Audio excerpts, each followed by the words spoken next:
Honorable assistance, bonjour. Déjà, je commence par féliciter les organisateurs de ce salon international de la pharmacie en Algérie et le choix du thème Market Access. C'est un honneur pour moi d'être parmi vous et c'est un honneur pour moi aussi de représenter la pharmacie centrale des hôpitaux.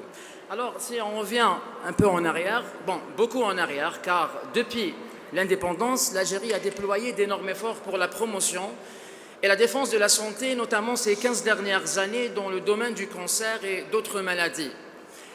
L'Algérie a aussi investi de grandes ressources en financement, infrastructures, équipements et même des moyens humains. C'est la raison pour laquelle il y a eu un plan national qui est mis en place par Monsieur le Président de la République pour ce type de marché hospitalier, pharmaceutique hospitalier. Alors, le marché pharmaceutique hospitalier algérien a une caractéristique qui lui est propre. C'est l'existence d'un seul et unique canal de distribution, c'est la pharmacie centrale des hôpitaux. Il convient tout d'abord de préciser que la pharmacie centrale des hôpitaux est une institution publique et étatique relevant du ministère de la Santé qui a pour mission d'approvisionner les hôpitaux de divers médicaments. J'ai parlé du marché pharmaceutique hospitalier algérien qui a une seule et unique caractéristique, c'est l'existence d'un seul et unique canal de distribution, c'est la pharmacie centrale des hôpitaux et c'est aussi un fournisseur incontournable pour les établissements publics de santé. Donc, il convient tout d'abord de préciser que la pharmacie centrale des hôpitaux est une institution publique, étatique, relevant du ministère de la Santé, qui a pour mission d'approvisionner les hôpitaux de divers médicaments. Alors, la PCH compte 5 directions régionales ou bien 5 annexes, à savoir Alger, El-Naba, Oran, Biskra et Bchar. Elle fournit plus de 1000 produits pharmaceutiques destinés notamment aux hôpitaux, aux cliniques privées et d'autres institutions telles que la protection civile et autres. Alors, l'arrivée d'innovations thérapeutiques et notamment de nouveaux traitements contre le cancer a transformé le marché du médicament du fait tant des gains efficaces et en qualité de prise en charge que des coûts croissants des traitements et des prix élevés de ce médicament. En Algérie, l'accès à ces nouveaux traitements est relativement récent avec la reconnaissance du cancer comme une priorité de cancer comme une priorité de santé publique et la mise en place d'un plan national multidimensionnel incluant les infrastructures et les nouveaux traitements coûteux. Il y a lieu de relever en premier l'importance de ces médicaments innovants. Bien sûr, vous avez posé la question, innovant, c'est quoi innovant, produit innovant? Alors, le terme innovant désigne un médicament récemment développé et qui est reconnu pour sa grande valeur ajoutée clinique en termes de bénéfices et risques. Il se trouve qu'aujourd'hui, beaucoup de ces médicaments sont déjà présents dans plusieurs pays, utilisés depuis des années et sont devenus les standards. Ces traitements ont la particularité, notamment en oncologie, d'allonger la survie du patient, le guérir et d'améliorer sa qualité de vie. C'est des thérapies importantes, surtout quand on connaît le fardeau des cancers en Algérie, qui ont enregistré environ 50 000 cas nouveaux par an. C'est des patients qu'il faudra prendre en charge de la meilleure manière possible en termes de diagnostic précoce et traitement et bien sûr le suivi.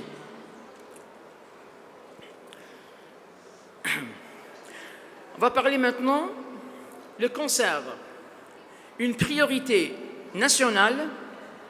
On sait que le cancer, c'est une priorité nationale. Donc le cancer représente un véritable enjeu de santé publique en Algérie. Dès les années 2012, les autorités sanitaires ont estimé près de 45 000 cas de patients atteints du cancer, un chiffre en expansion rapide, puisqu'au début de l'année 2020, les cas étaient juste 25 000 cas par an. De multiples actions de lutte contre le cancer sont entamées, notamment après l'adoption du plan national de lutte contre le cancer, qui a pour principal objectif la réduction de la mortalité et de la morbidité par le cancer et l'amélioration de la qualité de vie pendant et après le traitement. Et par rapport à l'enveloppe budgétaire, donc l'enveloppe budgétaire allouée aux médicaments anti-cancer, donc l'enveloppe budgétaire allouée aux médicaments anti-cancer augmente considérablement pour atteindre les 66 milliards de dinars algériens en 2022, soit 60% du budget de la pharmacie centrale des hôpitaux. On va voir maintenant la régulation pharmaceutique des anticancéreux. Bon, normalement, c'est anti-cancer. Je me suis trompé, je ne l'ai pas corrigé, on ne dit pas anticancéreux, c'est anti-cancer. Alors, pour la régulation pharmaceutique des anticancers, la régulation pharmaceutique est la prérogative du ministère de l'Industrie pharmaceutique à travers sa direction de la régulation et des activités pharmaceutiques et de l'Agence nationale des produits pharmaceutiques, qui sont respectivement responsables du contrôle de l'importation et de la production des produits pharmaceutiques, contrôle systématique ainsi que l'enregistrement des produits pharmaceutiques. Alors on a ici les deux décrets, le 20-271 et le 20-272. Pour le 20-271, c'est fixant les attributions du ministère de l'Industrie pharmaceutique et le 20-272 portant organisation de l'administration centrale du ministère de l'Industrie pharmaceutique. On a d'autres prérogatives du ministère de l'Industrie qui sont assurer la disponibilité, la qualité, l'accessibilité des produits et des dispositifs médicaux, évaluer les études pharmaco-économiques relatives aux produits pharmaceutiques et aux dispositifs médicaux réalisés par les établissements pharmaceutiques et de proposer des recommandations quant à leur mise sur le marché et leur utilisation. Élaborer une priorité nationale de fixation de prix à la production nationale ainsi qu'à l'importation tendant à assurer l'accessibilité à ces produits et de veiller à sa mise en œuvre. Aussi, on a élaboré une stratégie de fixation de prix dans le cadre de la politique pharmaceutique et de veiller à sa mise en œuvre, assurer l'évaluation des coûts des nouvelles stratégies thérapeutiques et de déterminer les modalités de leur introduction en concertation avec les parties concernées. Alors, en plus de ces prérogatives, le ministère de l'Industrie favorise l'accès aux produits pharmaceutiques de qualité, réduire la facture des médicaments à l'importation, maîtriser les dépenses des médicaments et développer la production locale.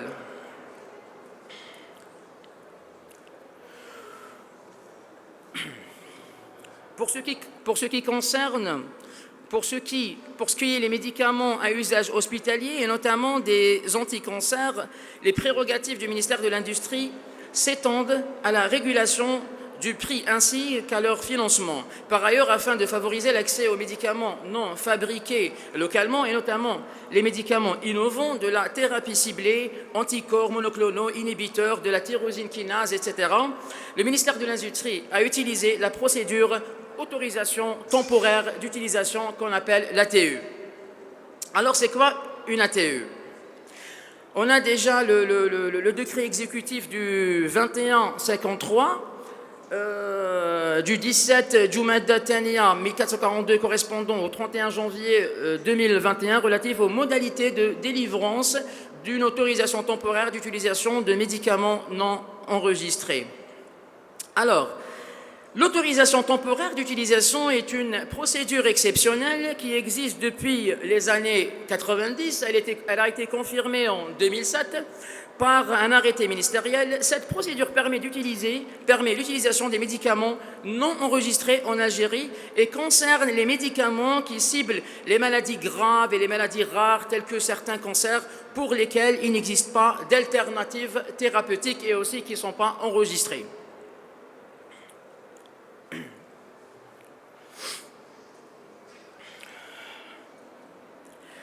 Par ailleurs, du fait de la réduction des délais d'enregistrement par le ministère de l'Industrie, la procédure de l'autorisation temporaire d'utilisation favorise l'accès des médicaments considérés comme prioritaires dans la prise en charge de certaines pathologies, ainsi accélère l'introduction de certaines innovations qui sont plus souvent à prix élevé par rapport à la moyenne des prix des produits utilisés en Algérie. Donc, l'autorisation temporaire d'utilisation est un moyen qui accélère aux médicaments innovants, qui accélère bien sûr l'importation des médicaments innovants par rapport à la procédure classique qu'on connaît tous, l'enregistrement. Mais ça reste toujours à titre dérogatoire, exceptionnel et temporaire. Le délai d'accès au marché des médicaments innovants. A priori, le délai d'accès au marché des médicaments innovants peut être influencé par deux facteurs. Le premier est local, le deuxième est externe. Alors, pour ce qui est le premier, qui est local, concerne le délai de procédure d'enregistrement, de fixation des prix. Le deuxième, qui est externe, concerne le fabricant du produit et sa propre stratégie par rapport au marché algérien et notamment par rapport au prix souhaité du produit. Alors, on va voir maintenant la procédure classique d'accès aux médicaments qui est l'enregistrement pour obtenir une décision d'enregistrement. Donc, on a l'arrêté du 12 Jumada al-Oula 1442 correspondant au 27 décembre 2020 fixant les compositions du dossier d'enregistrement des médicaments à usage de la médecine humaine. Et le deuxième, c'est le décret exécutif numéro 20-325 du 6 Rabi' Thani. Alors, 1442 correspondant au 22 novembre 2020 relatif aux modalités d'enregistrement des produits pharmaceutiques. Donc, l'enregistrement se fait par, la mission d'enregistrement se fait par des produits pharmaceutiques qui est composée, cette commission est composée de. Alors, on a le représentant du ministère chargé de l'industrie pharmaceutique, le représentant du ministère chargé de la santé, le représentant de l'Agence nationale de la sécurité sanitaire, représentant du comité expert clinicien par classe thérapeutique concerné par les travaux de la commission inscrits à l'ordre du jour, ainsi que d'autres experts en chimie pharmaceutique, chimie en pharmacie galénique, en pharmacologie, toxicologie et pharmacovigilance et biologie.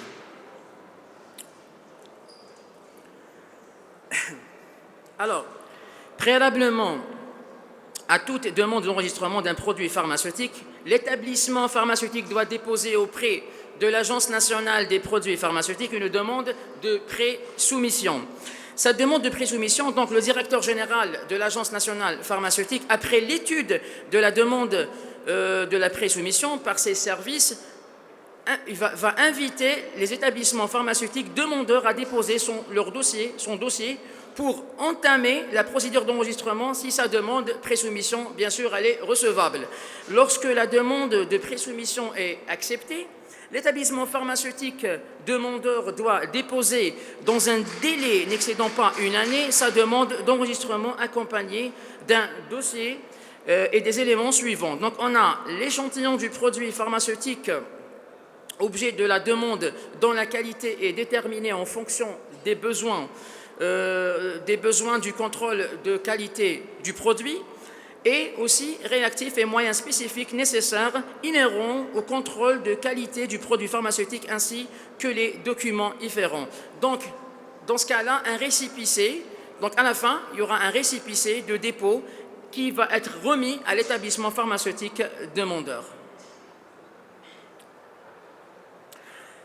Le dossier d'enregistrement fait l'objet d'un examen de recevabilité par les services de l'Agence nationale des produits pharmaceutiques dans un délai n'excédant pas les 8 jours.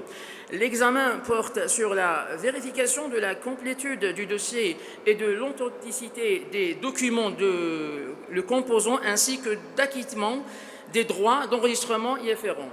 Donc, lorsque le dossier d'enregistrement est jugé recevable, une évaluation technique est effectuée par les services compétents de l'Agence nationale des produits pharmaceutiques qui peuvent faire l'appel, si besoin, à des experts et ou des établissements compétents en la matière. Donc, alors après, il y a les éléments essentiels du dossier d'enregistrement et les rapports de l'évaluation technique des services compétents de l'Agence nationale des produits pharmaceutiques sont soumis par le directeur général de l'Agence nationale des produits pharmaceutiques et la commission qui doit donner son avis, qui doit se prononcer dans un délai n'excédant pas les 30 jours. Alors, la commission doit transmettre son avis au directeur général de l'ANPP sur la demande qui lui sont soumises dans un délai n'excédant pas les 8 jours. L'Agence nationale des produits pharmaceutiques doit se prononcer après avis de la commission sur la demande d'enregistrement dans un délai n'excédant pas 150 jours à compter de la date de recevabilité du dossier d'enregistrement. Donc, et la décision d'enregistrement d'un produit pharmaceutique est valable pour une durée de 5 années à compter de la date de sa signature. On me pose souvent les questions par rapport au récépissé. Est-ce que le récépissé a, c'est-à-dire possède les 5 années que possède la décision d'enregistrement? Donc chacun comment il répond, mais je pense à mon avis que le récépissé aussi, je pense qu'il va expirer après 5 ans. Il ne peut pas dépasser une décision d'enregistrement.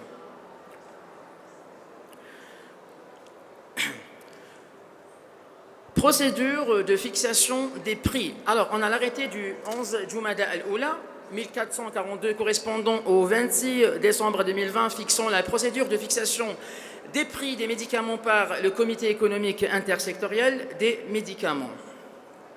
Donc, procédure de fixation des prix.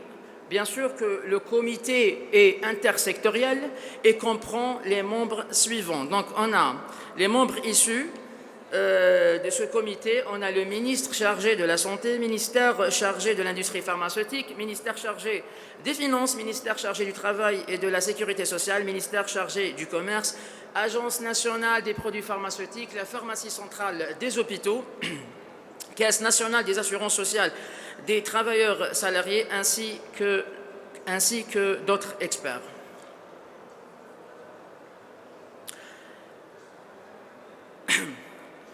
Il est utile de préciser que l'article 5 de cet arrêté stipule que la proposition du prix du médicament est examinée sur la base d'un ou plusieurs des paramètres, à savoir on a le taux d'intégration, la comparaison du prix des médicaments de la même classe thérapeutique commercialisés au niveau national, comparaison du prix des médicaments de la même classe thérapeutique commercialisés au niveau régional et international, les volumes de vente envisagés en Algérie, les études économiques et ou pharmaco-économiques, volume de vente réalisés en Algérie en cas de renouvellement de la décision d'enregistrement et enfin les volumes de vente réalisés dans les pays comparateurs.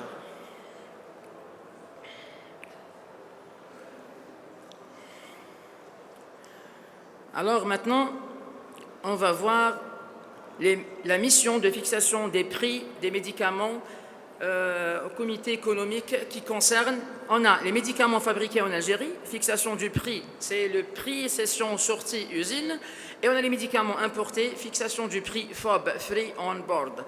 Alors, le comité se prononce sur chaque dossier qui lui est soumis par le directeur général de l'Agence nationale des produits pharmaceutiques comportant les résultats des examens de la proposition du prix du médicament en délivrant une attestation de prix à l'établissement pharmaceutique demandeur signée par ce dernier.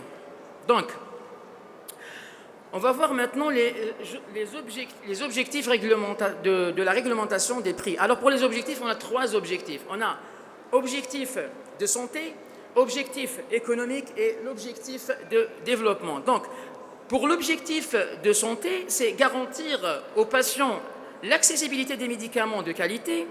L'objectif économique, réduction de la facture des médicaments à l'importation et maîtrise des dépenses des médicaments. Et enfin, l'objectif de développement, c'est la promotion de la production locale.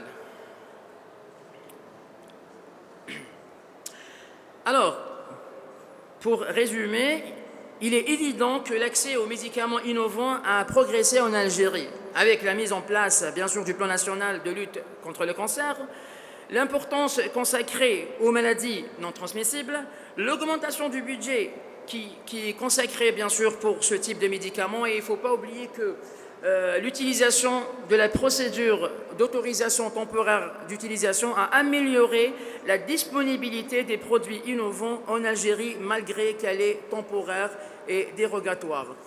Je voulais dire aussi que tout ce qu'on a vu maintenant, c'est-à-dire, et parallèlement, de multiples initiatives intégrées, plusieurs initiatives qui sont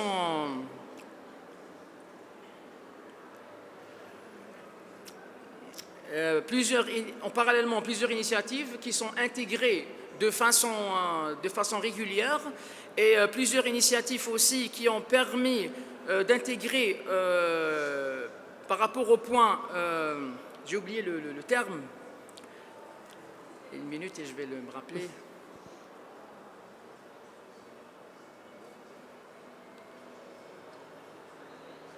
Bon, laisse tomber. Alors, pour simplifier, un marché, l'accès au marché consiste à fournir un bon traitement au bon patient, au bon moment et pourquoi pas au bon prix. Voilà, Oui. et je vous remercie.